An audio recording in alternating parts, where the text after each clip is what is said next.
Hi. The father, wala pa. Excited ka masyado. Yes. I also want to go to the front. Guys, let's go to the front, please. Hello. Excuse me, please. A video, yeah. Hello. Okay. Let's go to the front, guys. Morning, good morning. Excuse us.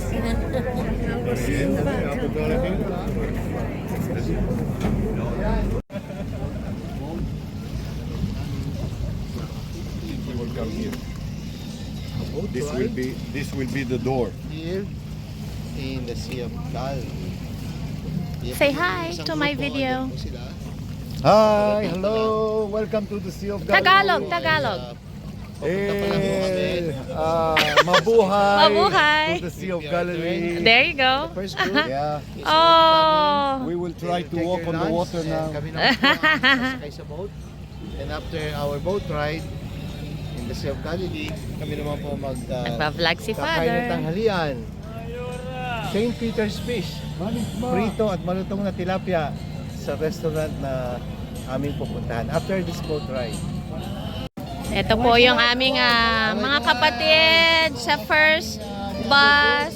With Father Gomer and Father Julian Fadul.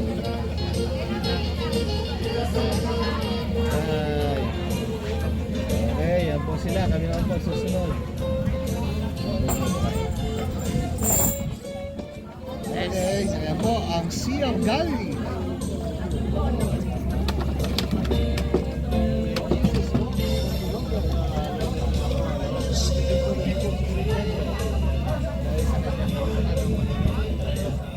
איך אפשר ככה? אוקיי, let's go. חצי שעה ונבוא.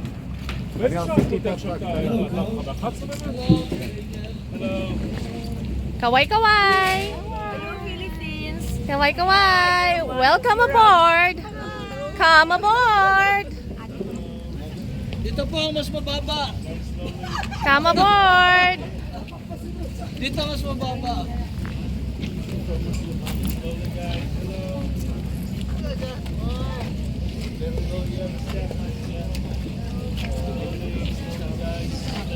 Ang aming vlogger, artist slash bunso.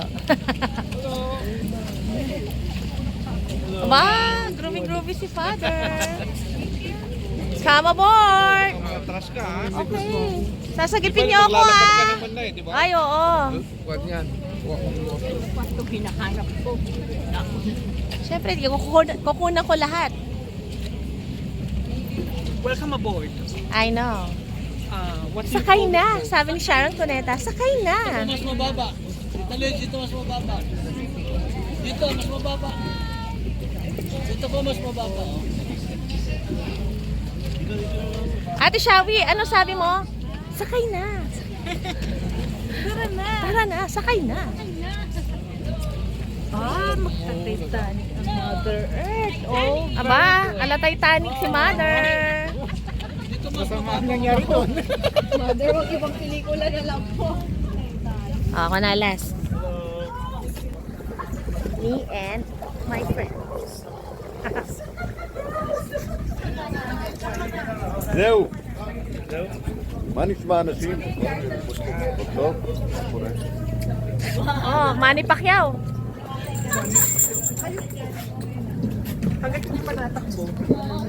Stand up and look at your flag over there.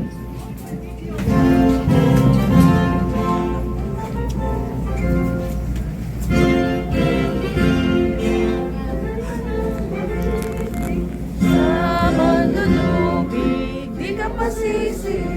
Sa dagat at bundok, sa simoyan, sa langit bumaba. Mahirap tula at awit sa paglayang minamahal. Upay namin dinidim, ang bituin at araw niya. Kailan pa man di magdidilim, lupad ang araw na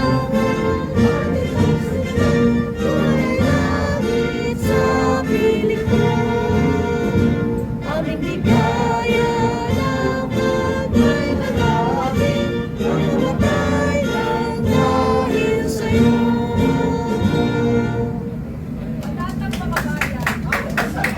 Very good.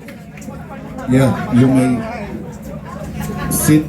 Guys, be seated, please. Ken. Father, we need you here, the microphone. Yeah, just stand down here.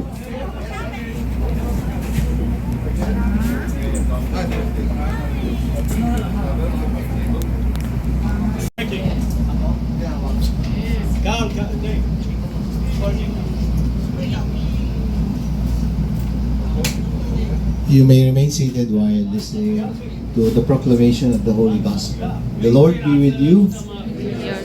A reading from the Holy Gospel according to Saint Matthew.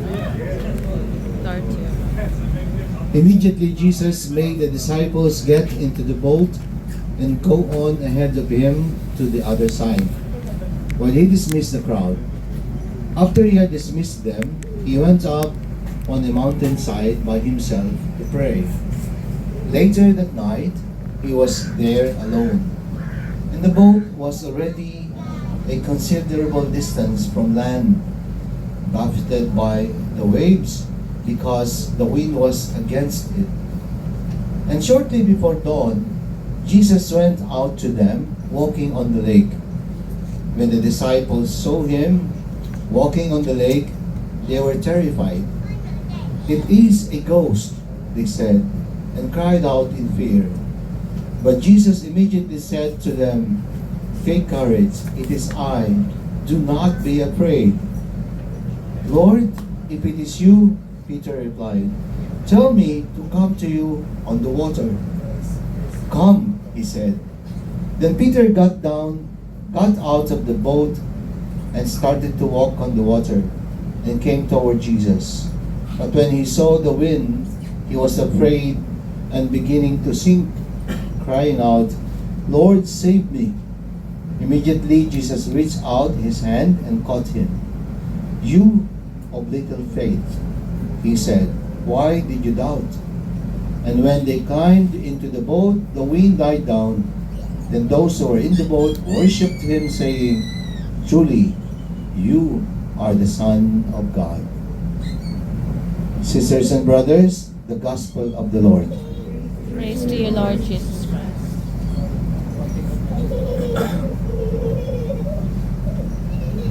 Lord, if it is you, allow me to walk on the water. Si Pedro po yung gustong palaging makauna sa experience. Wow! Bago sa panahon ni Pedro yun no? Sa experience, naglalakad sa ibabaw ng tubig. And Jesus granted his request. "Come to me." And so Peter started to walk on the water.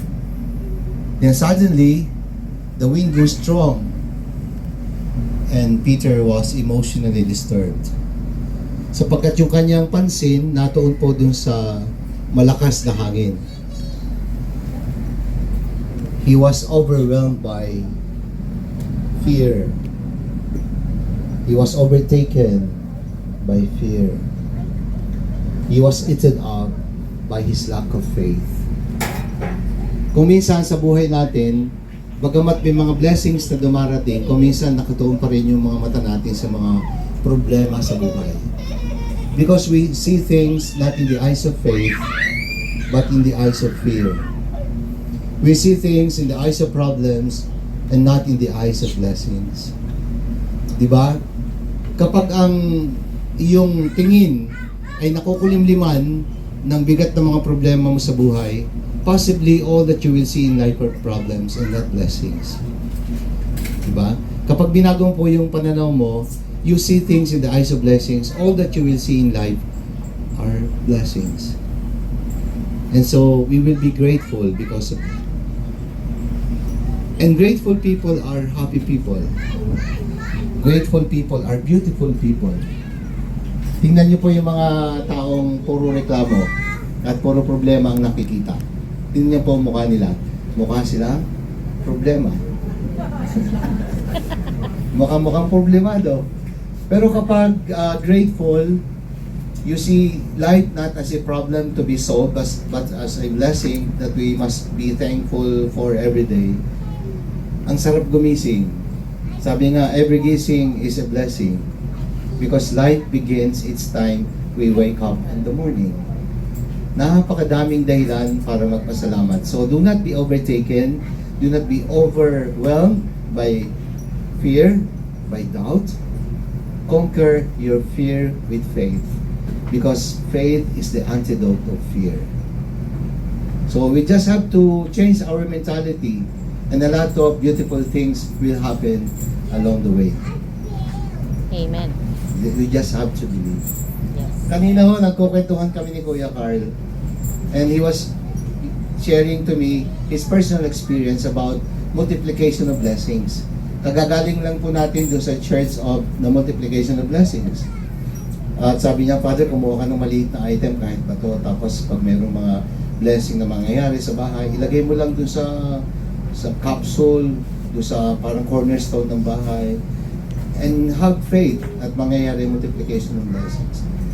Nag-start siya sa pagbili ng isang bahay, tapos pumili siya kay Lord, hanggang sa kanilang bahay, mayroon na pong 5 bahay sa loob ng dati isang bahay lang. Sila po yung may-ari ng Hotel Carlito sa Tagaytay. At siya po yung nagdadasal sana madagdagan yung area ng kanilang hotel. Kasi 1,000 lang before, sana madagdagan pa ng 1,000. Ayun pong sukat ng kanilang lote, pa-triangle. Tama, triangle. Yung padulo, halos mga 20 meters po ang haba, hindi man nila nagagamit. Kailangan po ng city land, ng lupa, para magkaroon ng right of way yung kanilang property na mahigit 1 hektarya. Pero dahil may nakaharang, so hindi mapapasok sa loob. So, nakipagpalit po si Kuya Carl. Yung na maliit na piece of land ay kinuha ng city land at binigyan po sila ng 1,000 square meters sa likuran ng kanilang property. At alam niyo po kung magkano ang per square meter doon ngayon? 70,000 pesos per square meter. Yung 1,000 square meters, that would amount to 70 million. Kaya totoo po, ayan. See things in the eyes of blessings and all that will come to your life are blessings. Yun po nakalimutan ni Pedro. Because he was overtaken by fear, siya po ay lumubog. Diba? Marami siyang nakalimutan. Nakalimutan niya marunong siyang lumangoy. Fisherman po siya di ba? So kita nyo, pag kayo pagharian kayo ng takot, nakakalimutan nyo, magaling pala ako, may talent pala akong ganito, masyado lang ako nagpadala sa aking mga takot sa buhay. Because God made us to be like Him. Because we are made after the image of God. Magaling po si Papa, magaling po yung tatay natin, kanino pa tayo magmamana, hindi sa Diyos. Kaya tingnan mo po yung mga bagay sa buhay mo sa mata ng blessings and all that will come to your life are blessings. In the eyes of faith and not in the eyes of fear. Pero kung tayo may natatakot, lumulubog na tayo, meron pang isang option. Tataas po natin yung kamay natin hanggang sa kamay na lang matira at aabutin po yan ni Jesus. Kaya diba? Kasi kung si Pedro po hindi inangat yung kamay, hindi siya mahahawakan ni Jesus. Lord, save me! Suddenly naalala niya, may Jesus pala na magliligtas sa kanya. And that saved Peter. Naghawak ang dalawang kamay ng Diyos at kamay ng tao, at iniligtas po ang tao. Marami po tayong reflections na pwedeng pagdilayan along the way habang tayo nasa bangka. Remember that our life is also a life of sailing sa malawak na karagatan. We can easily get lost sa kalawakan ng karagatan ng buhay. But with God as our guide, wala pong ligaw. Amen? Amen. Palakpakan po natin si Lord. Thank you very much, Father, for that reflection. Okay, anyway. So, remember, we are on a Thanksgiving journey po, ng pagpapasalamat. And hindi natin alam yung pagpapasalamat natin sa Diyos. Ay binibiyayaan tayo ng magandang experience na nararanasan natin yan sa Holy Land. Pero mo, naririnig lang natin yung mga ganong reflections sinabi ni Father na si Peter lumakad, may inaupit, lumubog, si Jesus lumakad sa tubig. And ito rin yung dagat, o yung lake, na kung saan nagkaroon ng storm. At yung mga disciples ay nandyan takot na takot, baka sila lumubog. Nagpapanik na sila. Nakita nila si Jesus ay tahimik lang doon, relax lang. No? Sabi, ba't kayo natatakot? Kasama niyo ko. Sabi. So, ngayon, nandito tayo ngayon. Pinapakita sa atin ang kagandahan ng kanyang creation. Yung mga pinagdinilayan natin ay ngayon, nandito tayo. So with that, I'd like to invite you to join me in a short prayer. Isipin natin na ang Panginoong Diyos ay kasama natin sa bangka ngayon. Ipikit nyo ang inyong mga mata at ilagay nyo ang inyong isang kamay sa katabi nyo, sa balikat. And damdamin natin yung nakapatong na kamay. Isipin natin kamay ng ating Panginoon nakahawak sa atin ngayon kasama tayo sa bangka. And the Lord is telling us, I love you so much. Don't worry. Marami kang challenges na dadaanan, pero nandiyan ako, don't worry. Kaya po sa lahat ng mga dinaanan natin ay tayo ay makalampas. So sabay-sabay po natin kakausapin ng Panginoon in silence sa panalangin. Lord Jesus, kayo po ay nasa amin sa ngayon. Nagpapasalamat po kami ng sobra-sobra dahil sa biyayang binigay niyo sa amin na makarating dito sa Holy Land. Hindi sa panaginip po dati, hindi namin alam na kami makakarating dito. Pero sa ngayon po, naging makatotohanan. Hindi namin po alam, Lord, kung paano kami magpapasalamat sa mga biyayang binibigay niyo sa amin. Lalong-lalo na po ngayon, ang kagalakan sa aming puso. Nandito po kami ngayon, kung saan po kayo ay nandoon, nandito po kayo sa lugar na po. Salamat po, Lord God, sa biyaya ng buhay na binigay niyo sa amin. Ngayon po ay nakakahinga pa kami. Nakikita pa namin ang Sea of Galilee. Nararanasan pa namin ang saya ng mga family members at mga kaibigan. At sa ngayon, Lord, sa pagpapasalamat namin sa iyo, linisin mo po kami, patawarin mo kami sa aming mga kasalanan.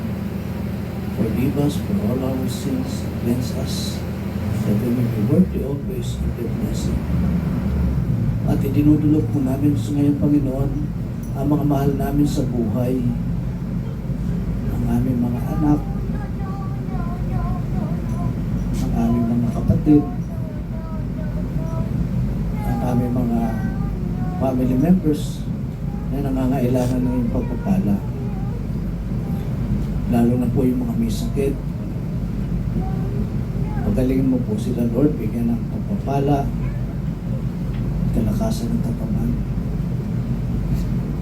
Sa pagdadasal po namin, Lord, sa aming mga family members, ay hinihingi po din namin ang iyong pagpapala sa aming sarili. Bigyan mo po kami ng kalakasan na kami makapagsilbi pa sa iyo ng marami. Mga kaibigan, banggitin po natin ang mga family members and loved ones na gusto niyong ibulong sa Panginoon. Ibulong as it was in the beginning, is now and ever shall be, without end. Amen. In the name of the Father, the Son, and the Holy Spirit. Amen. Palakpakan po natin ang Panginoon.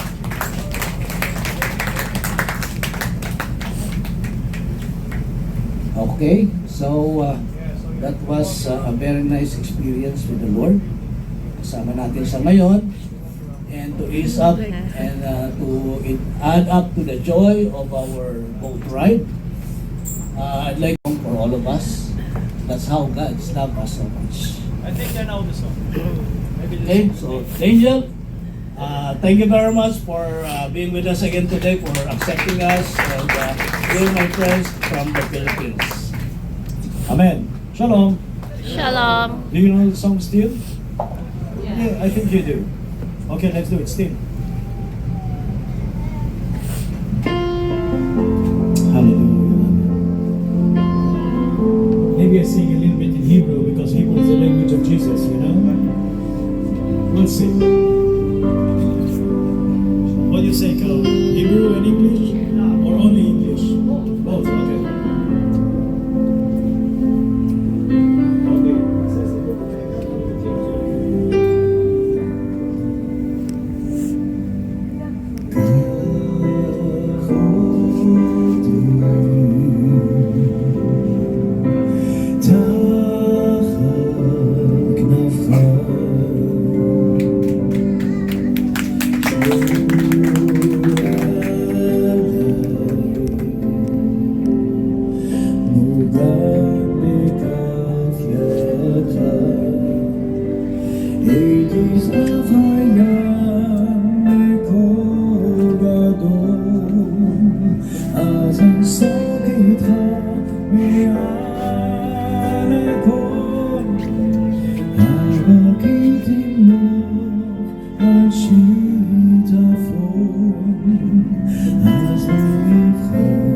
Hallelujah.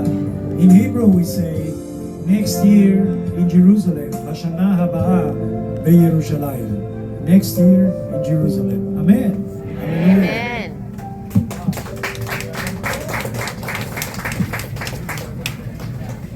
Thank you very much, Daniel. Palakpakan po natin ulit.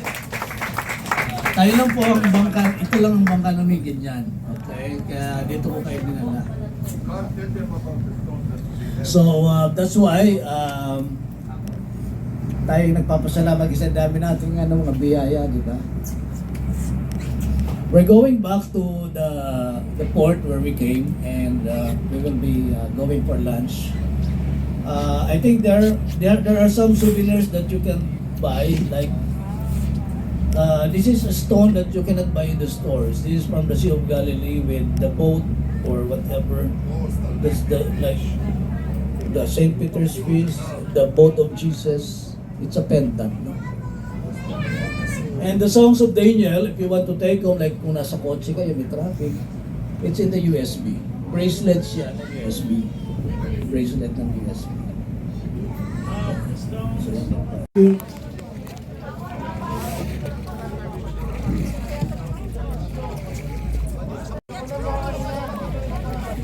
Oh, kumusta ang boat ride?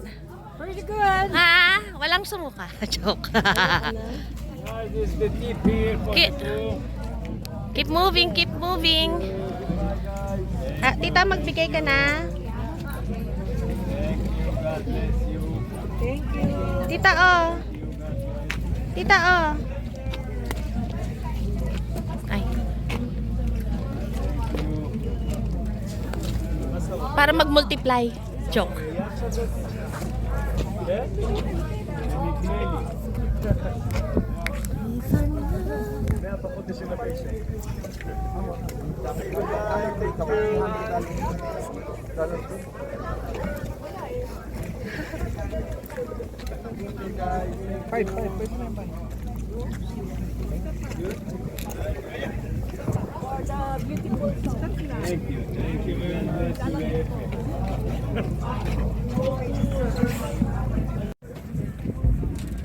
After the boat ride, we're heading off to have our lunch. It will be special. I don't know what to expect, but it should be special. Fish.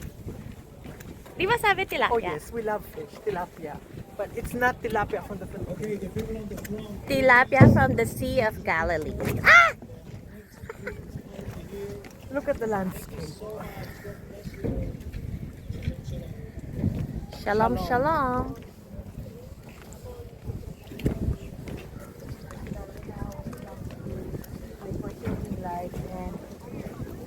At sa marami pang ibang bagay. Super relatable yung Scheduled thing. yung naging doctor at saka anong gusto mong sabihin ko? Anything. Okay, we're saying goodbye for the boat ride now. And like I said, Natatawa si Jen. we're heading to have our lunch in one of the restaurants and it will be tilapia. I think I need to follow In the black English, cat. in English. The black cat is leading us to where we're Anong going. English sa tilapia? Tilapia.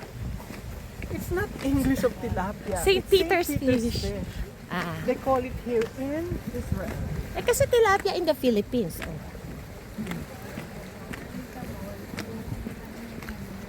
Yun lang. Bye!